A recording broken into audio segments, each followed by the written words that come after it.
folks. Well, today's video is an interview that I had with Sean Nichols, who is one of the co-founders of Battleborn Batteries. And it was a really interesting conversation. We started off talking a little bit about what makes their batteries unique in terms of their self-protection, etc. Their lithium, iron, phosphate batteries, that is. Then we went into the bundles. I was really interested in the bundles, in particular one bundle that I'm thinking of implementing for my build. And what were the various functions of each of the components, you know, why they selected those components. And then we got down into some of the nitty-gritty, you know, the advantages of a bulk voltage of 13.8 volts versus 14.4, if there is any, or what is the effect. You know, the phenomenon of diode blowout on an alternator when you're interfacing these things.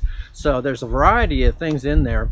And one of the best things about it is that Sean said that he would be willing to answer questions that you raise in the comments. So I'm hoping on some of you who know a lot more about batteries and the systems than I do to ask some good questions in the comments, and we'll get Sean to reply to those. But overall, I thought it was really a good conversation, and I encourage you to watch. So talk to you later. All right, let's start you know, by maybe you're telling us a little bit about this battery and, you know, why it is the best battery on the market, lithium wise, and why we should consider Battleborn. Okay. Well, this isn't the only battery that we actually sell. So I'm Sean. I'm one of the founders here at Battleborn Batteries, and you know, this is the original battery that we started launching. We call it our flagship battery. It's our 100 amp hour. It falls right between a group 27 and a group 31.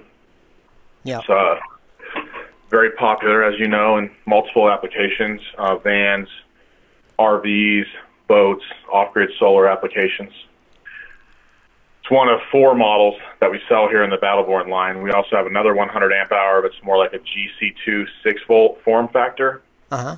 It's called a BBGC2. That's a 12-volt battery, but it fits in the same footprint as a 6-volt lead acid. We have a smaller 50 amp hour 12-volt, and then we have a 50 amp hour 24-volt battery. So Battleborn batteries.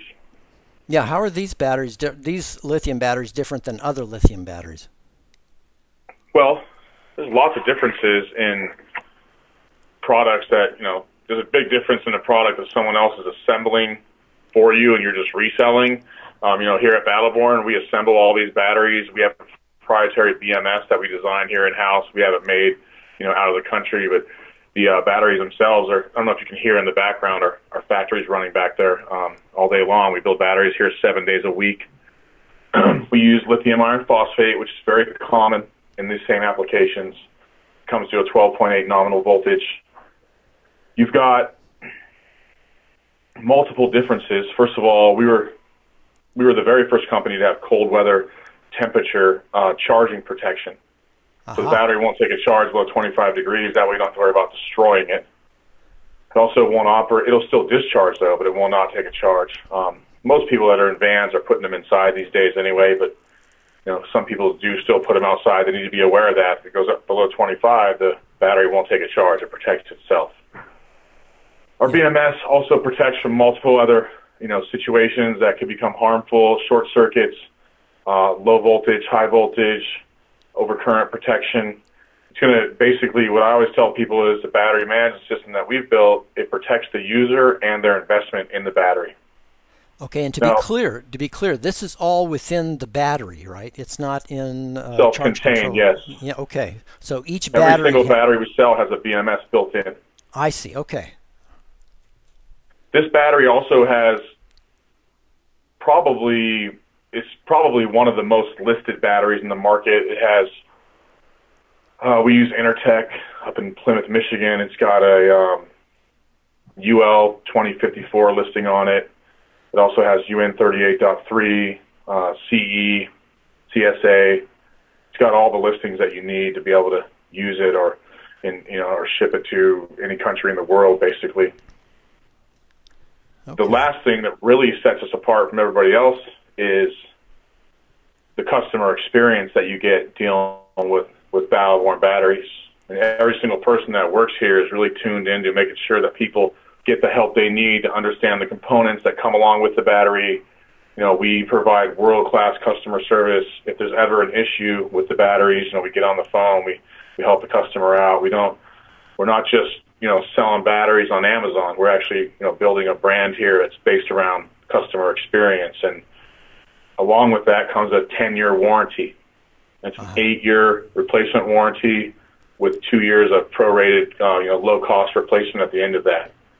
And we do that warranty because for two reasons. Of course, we're telling people the battery will, after 3,000 to 5,000 cycles, in most cases, will have 75% or more of the power left in it.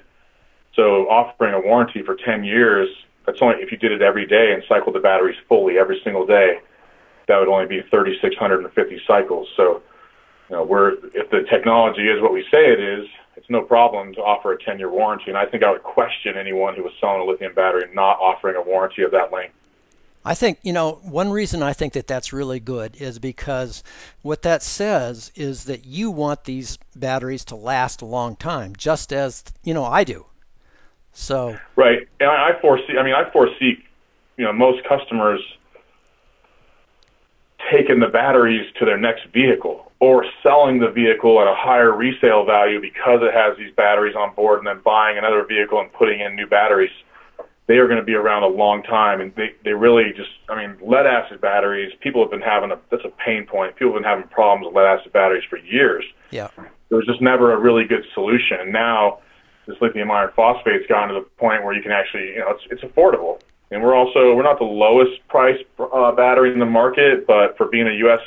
assembled product, we're pretty competitive. We're lower than most people. Yeah. So I think that's another point. I mean, quality is much more beneficial, but often you get the expertise of the product development team here. You know, we've got a team of people here, even myself included. I've been in the inverter industry and mobile power solutions for over 12 years. My business partner, Dennis, our CEO, he's got a PhD from Caltech. He's a battery scientist. So together we bring a lot to the table. You know, we've got a lot of smart people working here. They're always working to improve this battery, improve the solutions that we offer. I think that's where we really excel. Yeah. Well, one reason I'm really interested in Battleborn is because of the bundle configurations that you've got, or you call these the Battleborn kits, I guess. And the reason why they're interesting to me is because, you know, I know just enough to be dangerous, I think, in this, and it makes me really nervous to buy. You know, it's a big investment for a battery, and so you want to be sure that if you buy something this expensive and you buy a couple of them, that you're going to get the support equipment around it, and you know that everything is going to fit together. You know, I hate to buy an expensive battery then go buy some off-brand charge controller or inverter or something and find out that I've really you know, done damage basically to my system. So that's why I think these bundles are cool, but I'd like to get a little bit more information about, you know, what each component in the bundles do, and, you know, where the responsibility of one begins and the responsibility of the other one stops. You know, like charge controller, you know, what it does and what it doesn't do, and then so how does the smart charger take over from, you know, the output of the charge controller, etc. So, you know, kind of the way they work together. I wonder if you could explain that. And I'm particularly interested in this one, actually, the 200 ampere hour adventure in a backpack.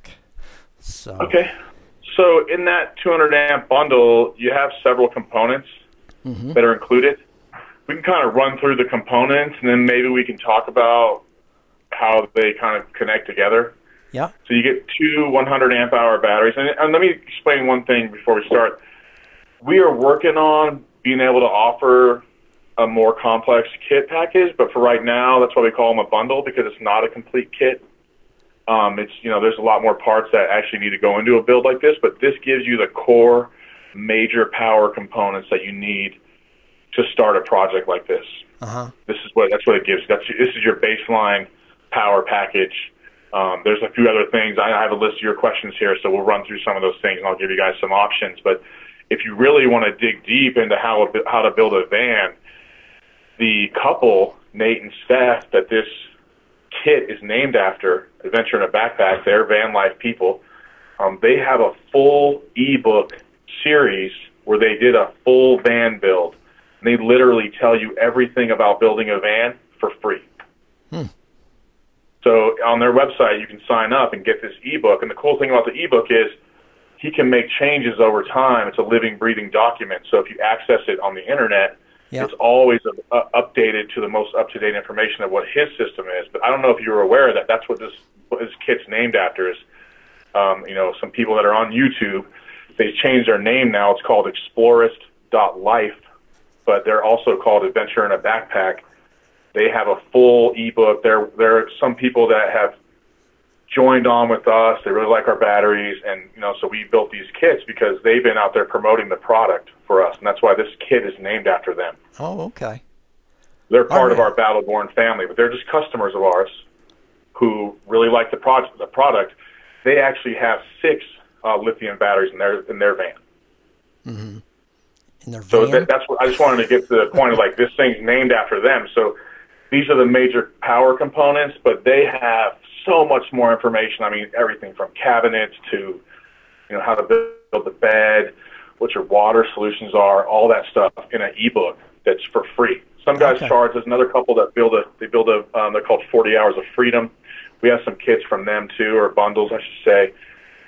They also do an ebook out there. They charge a little bit for theirs. It's not anything unreasonable. I think it's $49, and but you know, Nate's Steps book is free, and it has a ton of information in it. All right. So that's just a point for you, a point of guidance for you and people that are listening to this call. So the kit comes with 2 Battleborn 100 amp hour batteries. It comes with a Victron 712, which is their latest model of their battery monitor. Bluetooth built in. Mm-hmm. Comes with a Victron. This smaller kit comes with a Victron Blue Solar 130.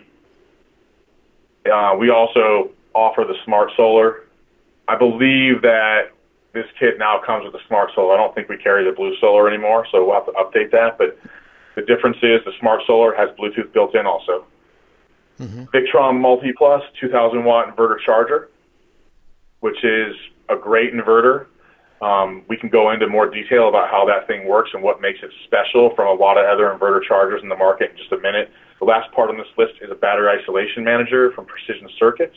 Mm-hmm. This is a part that's traditionally used in the RV industry. We have gotten together with Precision Circuits. They make this thing in Illinois, and it's programmable. It's not your typical isolator. It has logic inside of it, and it has a bunch of parameters inside that make sure you don't overheat your alternator recharging your lithium or overstress the starting battery when you're driving down the road running loads. Not as important on the 2-battery system, but very important on 3 or more.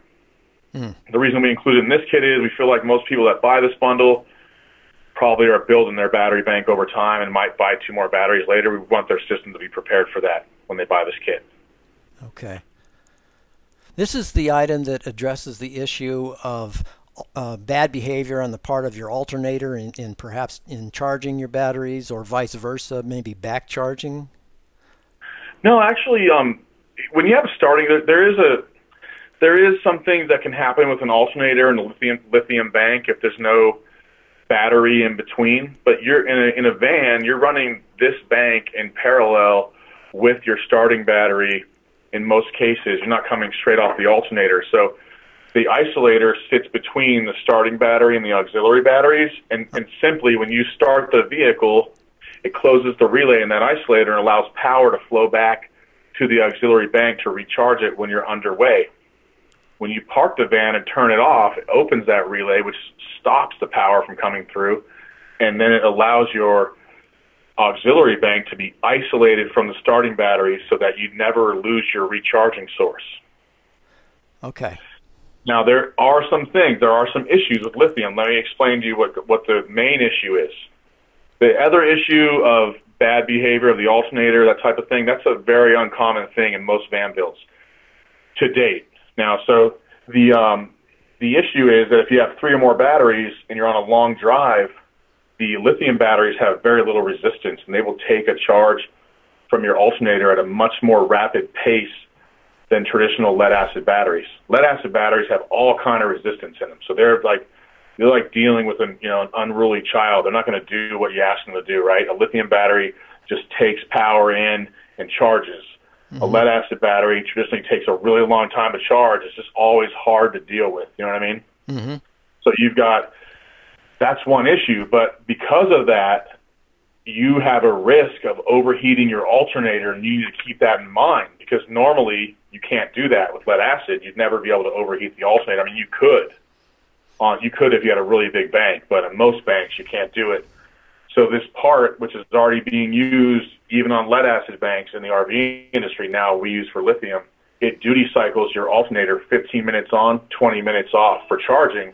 That way you don't ever have to worry about overheating your alternator. Here in our lab, we have an alternator test bench, and it takes about 15 minutes for that stator temperature to get up to the point where it's reached this point of basically it's hot enough now, it's all the way warmed up, like as hot as you want to get it, and then it takes about 2 minutes to cool off. But we went a little more conservative.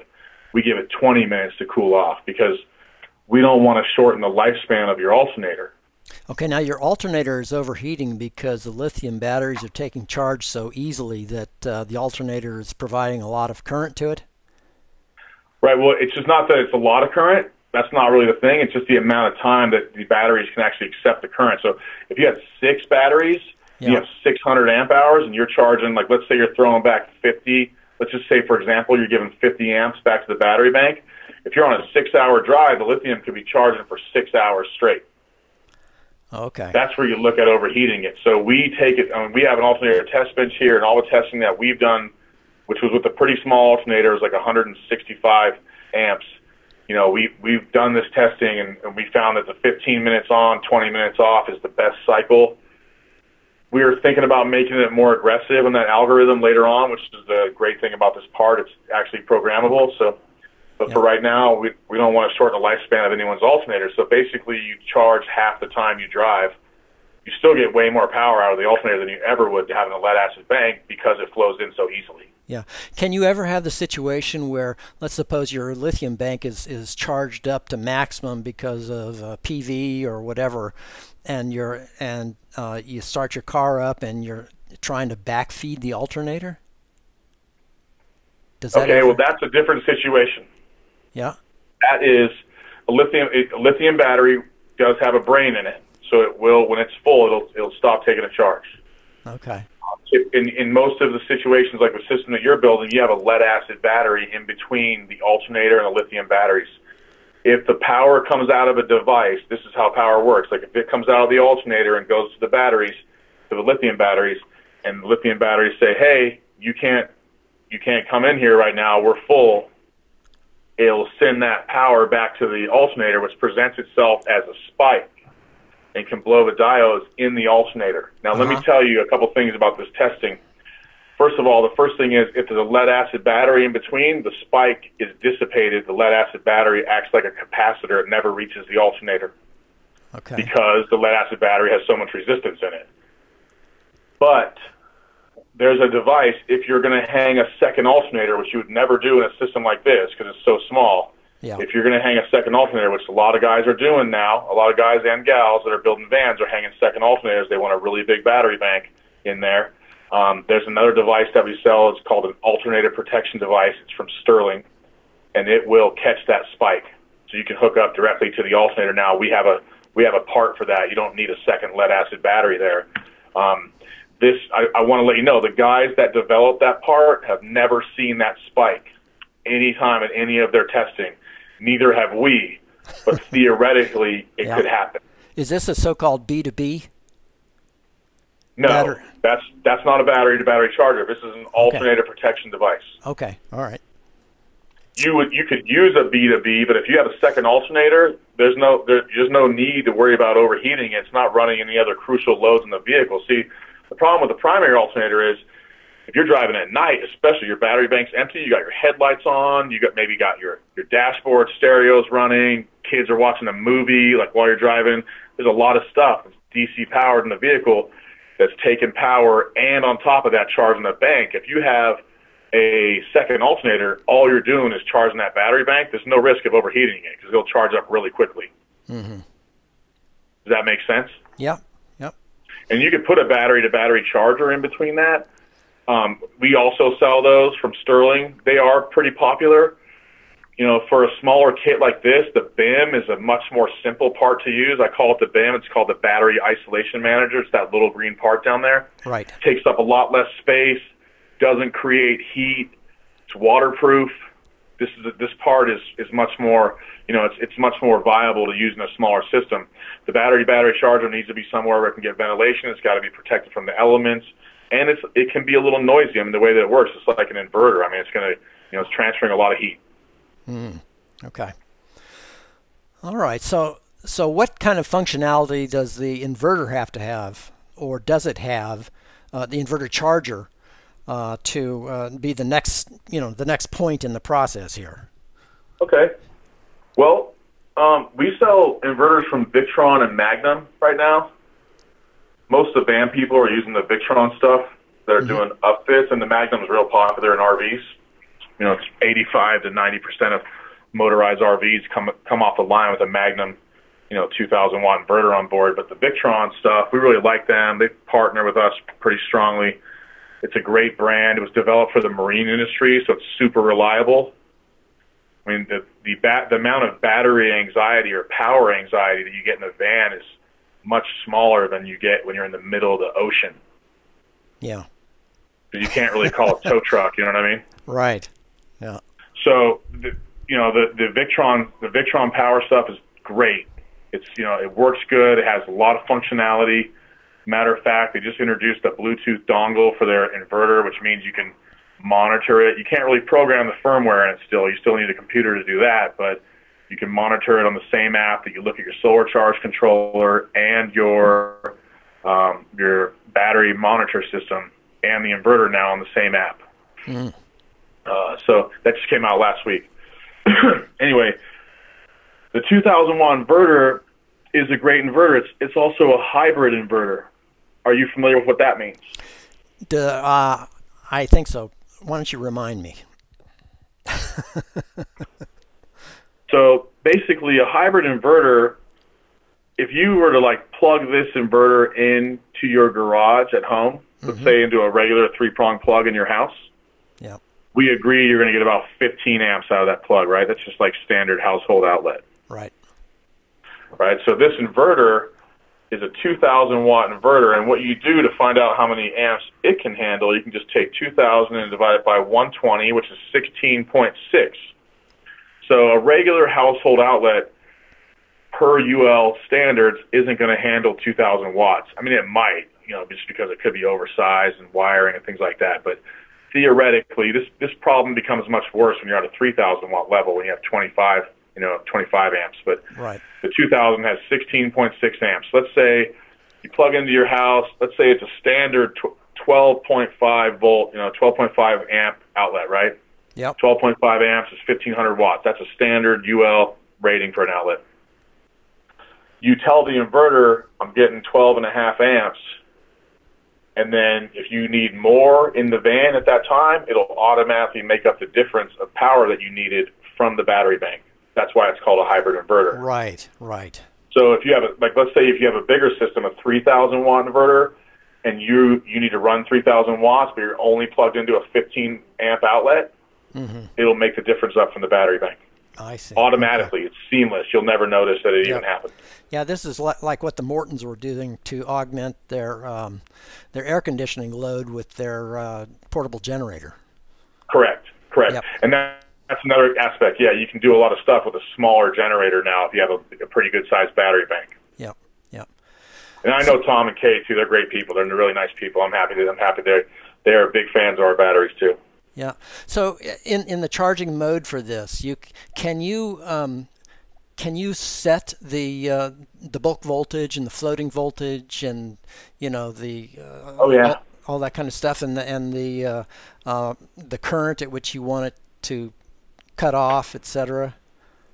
Absolutely. As a matter of fact, if you bought this kit from us, the solar controller, we probably wouldn't be able to. We could program the charging algorithm on that.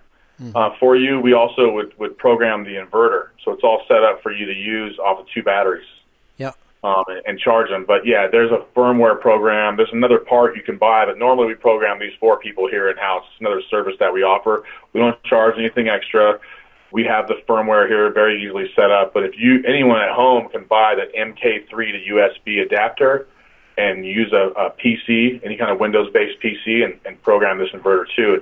It's a firmware program.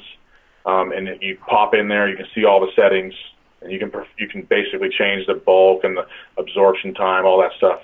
Yeah. So I had one question. As I said, I know enough about this to be dangerous, probably, but the bulk voltage, I think you set it around 14.4 or something, 14.4 to 14.6, something like that. We say between 14.2 and 14.6. It's up to the customer what they want to set it at, but that'll all top the battery off. I mean, it's just high enough voltage to engage the balancing mechanism in the battery to make sure that the cells stay balanced. What if you were to use a bulk voltage of like 13.8? What effect would that have? Well, your batteries would never get fully topped off unless you had a solar charger that went higher. Then you would still top off with that. But 13.8 for a top-off charge on a lithium battery, it wouldn't hurt the battery, but it would just never fill up. Oh, okay. All right. It'd be real close to full, though. Just so you know, you're talking like less than 10% left. And is it, for lithium batteries, is it a bad thing not to be full? Well, like I said, I mean, for the longevity of the battery, it's important that you eat at least one of the chargers that you're using, whether it's solar or an inverter charger or a converter, is reaching that 14.2 to 14.6 level for a certain amount of time. That way you give the battery the opportunity to balance itself out, which is what increases the longevity of the battery. So if you were using a charger, I would recommend that you buy an extra charger at least once every couple of months, run it on a full cycle to balance it out. Oh, okay. So it doesn't balance out if you're charging it at 13. You don't reach 14.2 to 14.6, it will not balance out. Okay. Okay. All right. So, what else is there associated with this inverter charger? What functionality or whatever is important, in the process here? Well, for those people that don't know what an inverter charger does, it has multiple functions.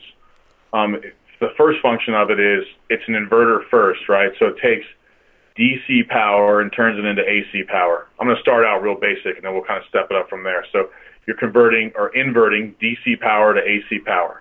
Right. And then the next thing that the unit does is it also has a charger built in, an AC charger, which allows you to, when you're plugged into shore power or into a generator, like you mentioned, the Mortons, take advantage of the 80 amp charger that's built into the unit. What that means is that the unit can charge at 80 amps. So it'll be able to recharge these two batteries in just under 3 hours.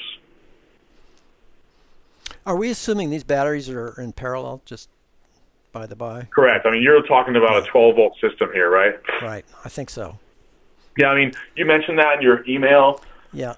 If your vehicle is at 12 volts, I never recommend and you want to take advantage of the vehicle charging system, I never recommend that you change that voltage. Right. I do have a few customers that charge that have a 12-volt RV with a 24-volt system, but they have 2,000 watts of solar on the roof. It's an anomaly situation. It's not a standard size system. So it's only if you had a big system and you wanted to distribute at 24 volts instead of 12 volts that you might even consider something like this.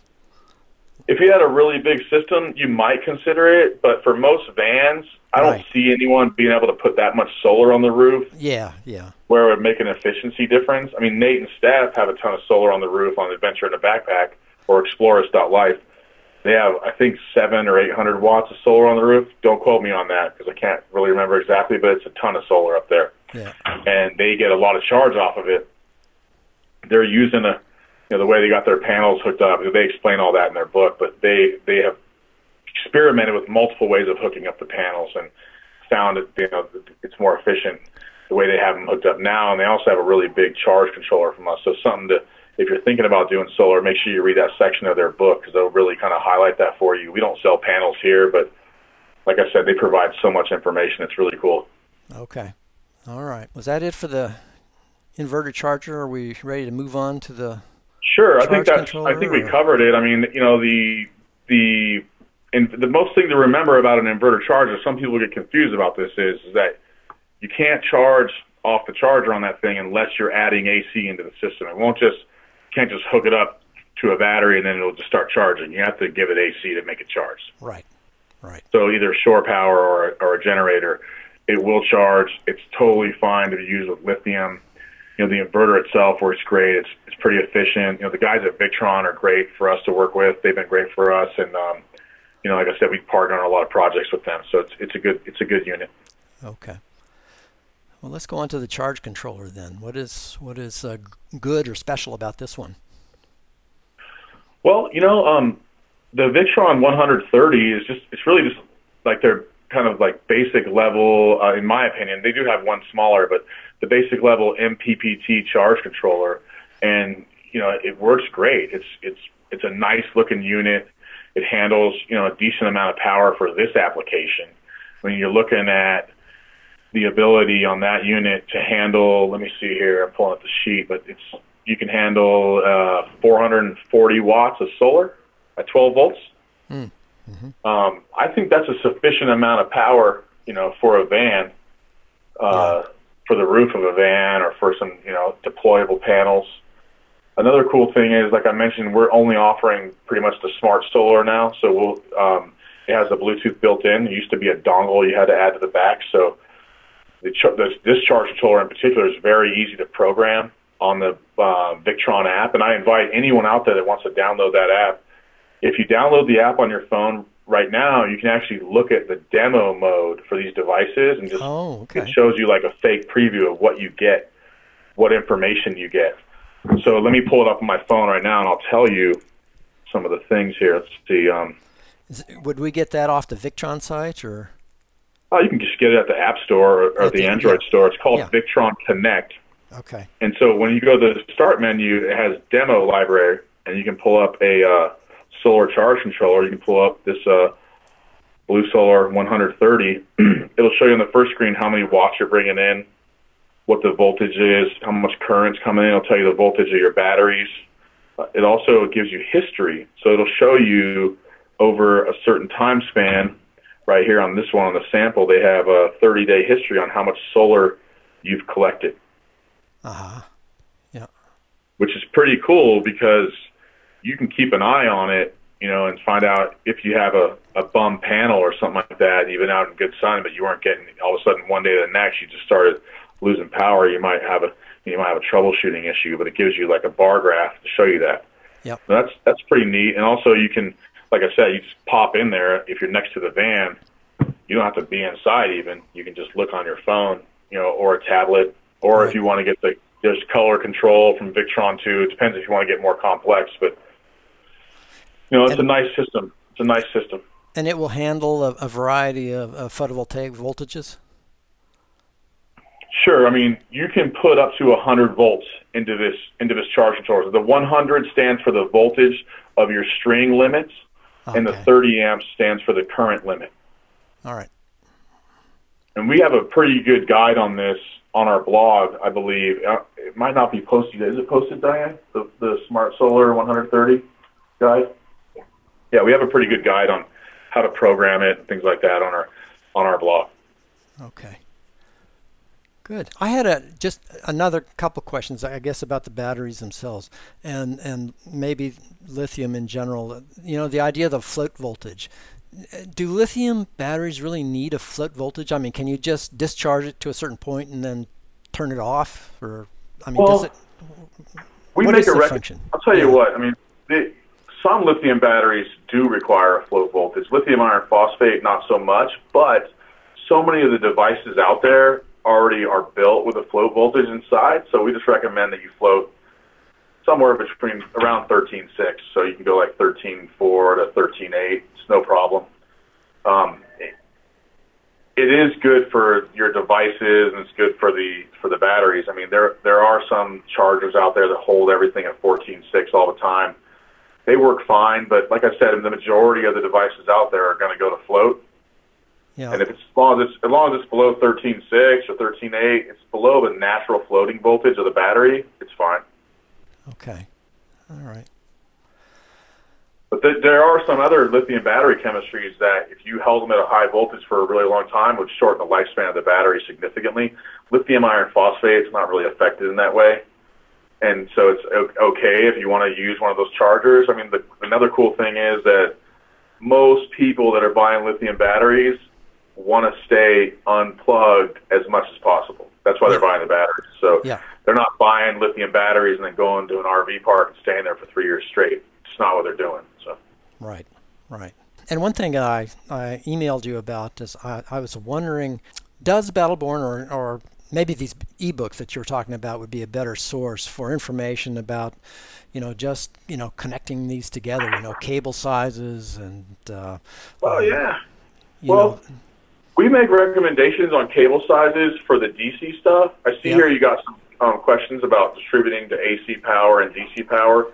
Right. We don't do anything in that arena right now. I mean, you can find some DC breaker boxes and things like that on Amazon really easily. Yeah. A lot of people for the AC power might use a little sub panel. That's something that definitely, I mean, I hate to just keep referring to the ebook, but since we're talking about this bundle, I think it's one of the most special things about us being able to offer this bundle is that it's backed by this real life experience of building an entire van from the ground up with them. That's a partnership that we have with them. Yep. Okay.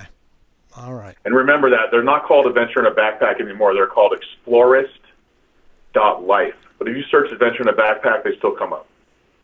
Explorist.life. Okay. Yeah, .life is one of those new .com URLs. So it's Explorist.life. Okay. So your is your web page accurate then, or I mean, it sounds like there are a few changes to what we're looking at right now. Yeah, you know what? I mean, I guess there is this, I guess we missed this one kit. We've already upgraded some of the other ones. We just made a decision like a couple of days ago not to carry that blue solar anymore. We only carry the smart solar, so we'll just get that updated. But the kit comes with the smart solar. There's always things that are changing in other people's product lines, so we gotta keep up with that. But the kit itself, functionally, is exactly the same. Yep. So that change doesn't change the functionality of the kit.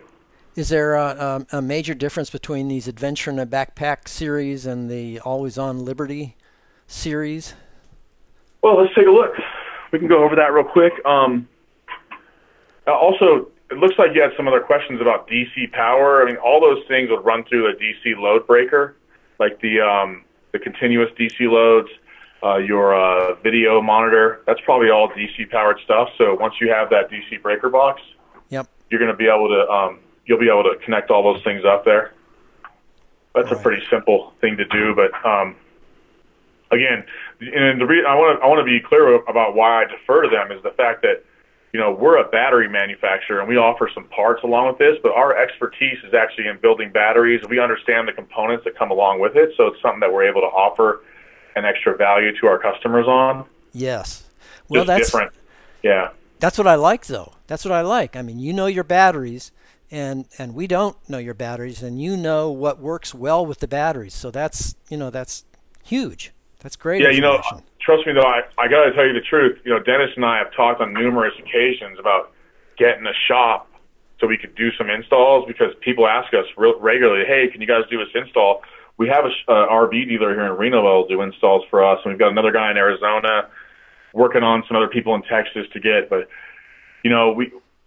we just can't, we don't have the bandwidth. I mean, we're really kind of dug into making the best battery we can make, and it's hard for us to kind of shift gears away from that, So it's, I know some of these install questions I've given you a pretty vague answer on, and the truth is I'm not an installer, I'm a battery manufacturer. Right, right. So the Always on Liberty kit, that's an interesting question. So now we're looking at the other hybrid inverter that we sell, the Magnum 3000 hybrid. Now, Always on Liberty, they're also bloggers and a YouTube channel, and they're both retired from the Coast Guard. And that's why their name is Always on Liberty, because I guess when you're in the Coast Guard and you get a day off, you go on Liberty. So they said they're always on Liberty now. Okay. Right. So they have a fifth wheel. It's a nice fifth wheel trailer, and they tow it all around. As a matter of fact, just a few weeks ago, Diane and I were with them in Texas with a whole bunch of other RVers at a thing called Nomad Fest in Wellington, Texas. And very exciting event. They launched a movie about full-time RV living called the RV Nomads, and it's going to come out on November 15th. It'll be released online to be viewable for free all right. on their web platform. So we can give you some info on that. But Tom Morton's in it. He was the director of the movie. Yeah. Okay. So here's I really do. They're actually, some people that we consider to be friends of our company. So the Always on Liberty kit comes with the Magnum inverter, which they already had a Magnum inverter on board on this unit, I believe. We upgraded it to the 3000 hybrid instead of the one they had previously. That's why we stuck with the Magnum. And so this is like their actual kit right here. I'm looking at the 6 battery kit. This is the kit that they actually have. Yep. And so they got the remote panel, and then they have a pretty big solar charge controller. It's a 150/60, that's a pretty big controller. It will handle a ton of panels. They got the battery monitor. Now there's another part in here. This one's called the battery guard. Now they don't need alternator charging protection in a towable unit. Mm-hmm. They probably already have an isolator in there because it's already built as an RV. But the thing is that what they do need is the battery guard. Now the battery guard is a DC disconnect, and what it does is it cuts off your DC loads before your batteries turn off. In a towable unit, it's very important. In a stationary battery application, it's very important because you can't just start the vehicle. Like in a van, if you ran your batteries down to the point where they shut off and the inverter charger couldn't see them anymore, because an inverter charger and a solar charge controller have a little bit of a limitation where they have to be able to see a battery to start charging. And when our battery goes down below 10.5 volts or so, it shuts off. It goes down to like 3 volts. Yeah. Until you apply 12 volts to it, which in your case means start the ignition. As soon as those batteries connect in parallel, the batteries wake right up and start charging. Yeah. In a towable, if you got a big dually truck and it's parked somewhere else, or in the front, like you can't just back it up to the vehicle. So we got this battery disconnect in there to make sure that the DC loads get cut off before the battery shuts off. That way they don't run into that problem. Okay. And anyone who's building a van that wants to have that feature, this battery guard part is not expensive. It's also made by Precision Circuits. It cuts everything off at 12 volts. We're happy to build that into a kit for you. These two parts kind of go hand in hand in a lot of applications. Yeah. Would they be connected in parallel between your batteries? They go in 2 different places. So the battery isolation manager goes between the starting battery and the auxiliary battery. Right. The battery guard goes between the DC loads and the battery bank. Yep. Okay. Got it. Yeah, the Magnum sign, that's a Magnum 3,000 watt hybrid. So what is the difference or advantage of this over the Victron? Well, for this like I said, a lot of people already have Magnum in their RV. It's a name they trust. It's made in the USA. Magnum is owned by a company called Sensata. It used to just be a standalone company up in Washington, and Sensata owns them now, which is another big inverter name. They own a company called Dimensions too, which is a big work truck inverter platform. So you got a U.S.-made product. Some people like that. Dan and Lisa are both veterans, so I think they liked having the U.S.-made inverter in there. And it's as far as performance goes, functionally it's pretty similar. It works a little different. Everything works a little different, but it works great for an RV. I'll tell you what, that's what it's designed for. Yeah. And here's a 200 ampere hour bundle. Which is different from the one that we were talking about previously up here. And the difference again is just the application, I guess. Well, I'll tell you why this one's different. Another thing I forgot to mention is most towable units come with a converter, not an inverter charger. They come with just a straight converter. Okay. So are you talking about the basic bundle? It doesn't come with an inverter at all? Right. Okay, so this one is just made for someone who wants to just keep the converter they have, or maybe upgrade that converter to a little bit of a faster charger, and get the the DC disconnect. And they're not worried about. Basically, the difference here is they're not worried about being able to run their AC loads. They just want to run the DC loads off the lithium in the trailer. If they want to run AC loads, they'll either plug in or start the generator. Gotcha. Dan and Lisa wanted to be able to run the majority of their coach off the battery bank, and that's why they went with that bigger inverter charger. because that allows them, let me give you an example of how this works. So if you're in a big towable unit, as they stand designed today, you pull over on the side of the road. Let's say you and your wife are on a road trip, right? You pull over on the side of the road and you're like, I want to use my microwave to heat up some lunch real quick. Well, guess what? The microwave is powered off of AC, so you have to either plug in or start the generator to run it. Mm-hmm.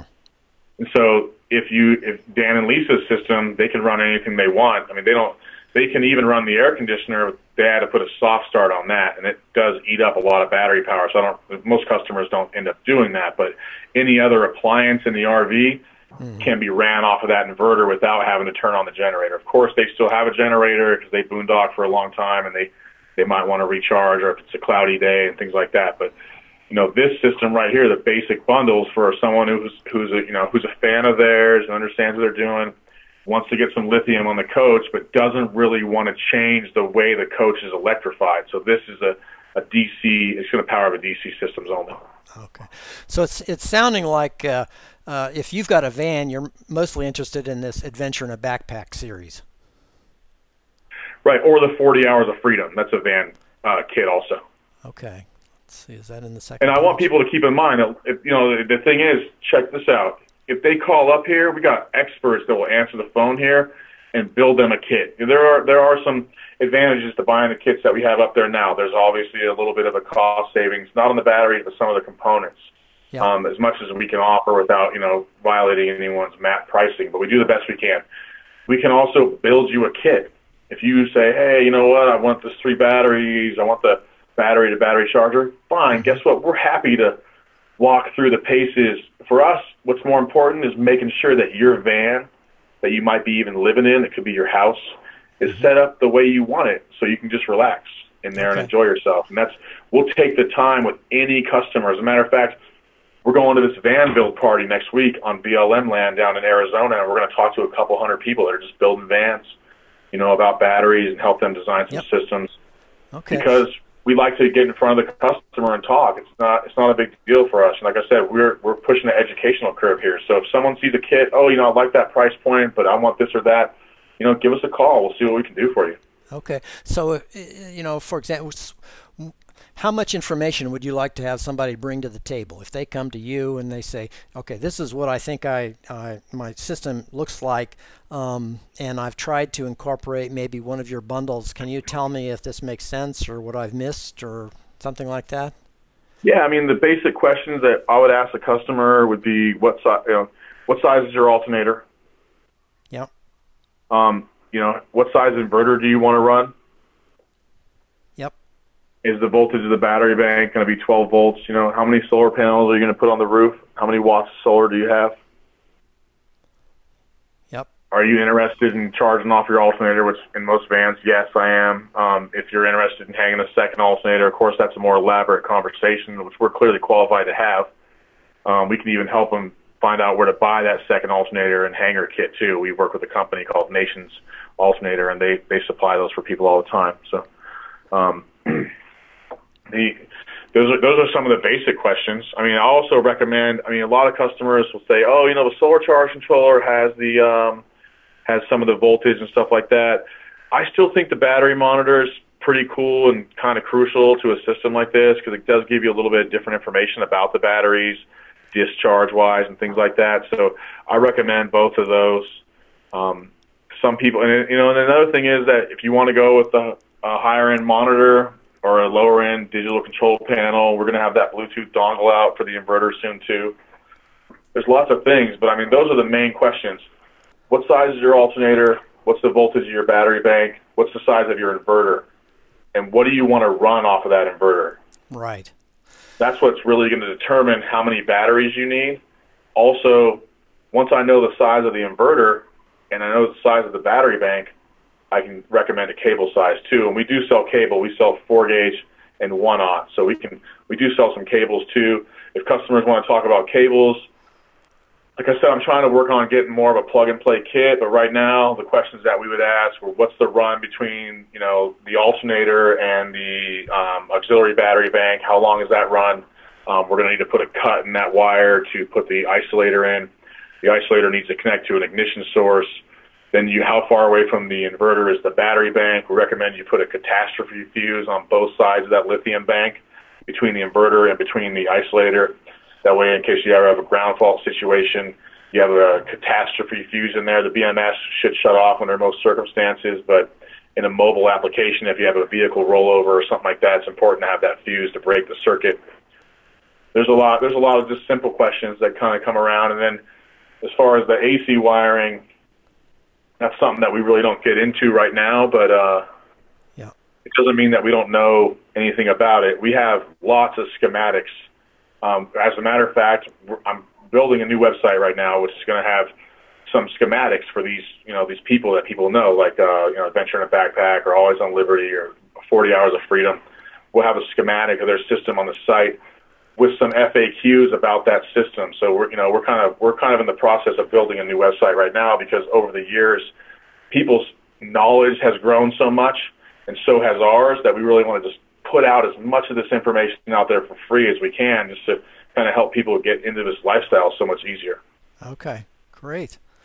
I sent you my little sheet here, which has the calculator. Yeah, the calculator. I don't know if this makes sense or not. These assumptions down here for the, the 1.2 for the MPPT controller. 20% more than the loads that you've calculated, and also they've got some kind of assumption in here, assuming you've got a lithium iron phosphate.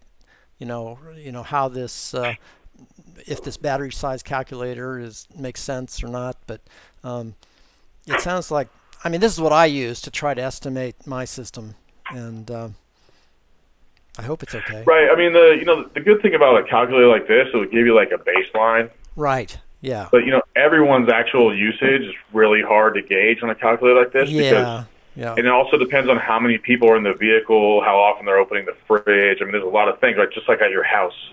Yeah. So it always gives you a baseline. One of the coolest things about lithium batteries is you could add more batteries. Let's say in a year from now you want to add another battery. The power loss in the two batteries you already have is negligible. Yeah. Okay. So it's not like lead acid where you got to just buy all three again. Yep. Not like that at all. You can add, even in 3 years, if you cycle the battery 1,000 times in 3 years, let's say 1,000 times, at a 1C rate, which means you're cycling at 100 amps and discharging at 100 amps, which is like a torture test. No one ever does that. Yeah. You lose 4% of the battery at 1,000 cycles. So 3 years later, you could still add another battery, and it would not, you're in parallel, so you would only lose 4% of the whole bank size, which is negligible too. Yeah, that's great. All right. I think it gives us a much better sense of, how the systems work together and what there is there and how much thought has been put into it, and, where to go from here, basically, and coming back to Battleborn. And to me, it really demonstrates sort of the value added, of working with you guys, as opposed to just going out and buying some battery someplace. So yeah, I appreciate you saying that. I think one of the things that we really excel at is just giving you the major power components, understanding how they work together. Like I said, I've never claimed to be a van builder. I am going to try to build a van next year. We'll see how my time works out. But, that's why I try to refer to people that we've partnered with that are experts. We've been pretty lucky. There's a lot of people on YouTube that just love our batteries. They've made videos about them. And for the DIY van builder, like if you look at Nate and Steph, like Explorers.life, they will save you 200 hours in your van build by just reading their book. Yeah. It's crazy. You might not do everything exactly the way they do it, but guess what? If you have a question about it and you email them, they'll email you back. Like, they're that passionate about the van life. Yeah. Okay. Their brand, and I think that I don't like to defer to someone else for an answer like that, but we have those industry partners that are experts, and I feel like why not take advantage of that free resource? It's crazy that they just put that out there for free. Well, I feel the same way about the whole van community, actually. There are a lot of people, a lot of smart people out there, and they're usually pretty willing to help you. So that's great. It's great. Yeah, I think it's awesome. It's kind of an interesting community. It's a little bit different than RVs, because even though RVers will go into an RV park and help someone work on their RV, I've never known anyone that just helps someone build an RV. And that's what happens with vans. I mean, people just get together and they build vans. I think it's awesome. Yeah. All right. Well, I want to thank you again for talking with me. And anytime, Jim. I'm happy to help you out, man. Anytime. Hopefully this helps some people. So thanks a lot. Yeah, sure. And if there's any questions that come up because of this, just email them to me and we'll answer them for you very quickly. Okay.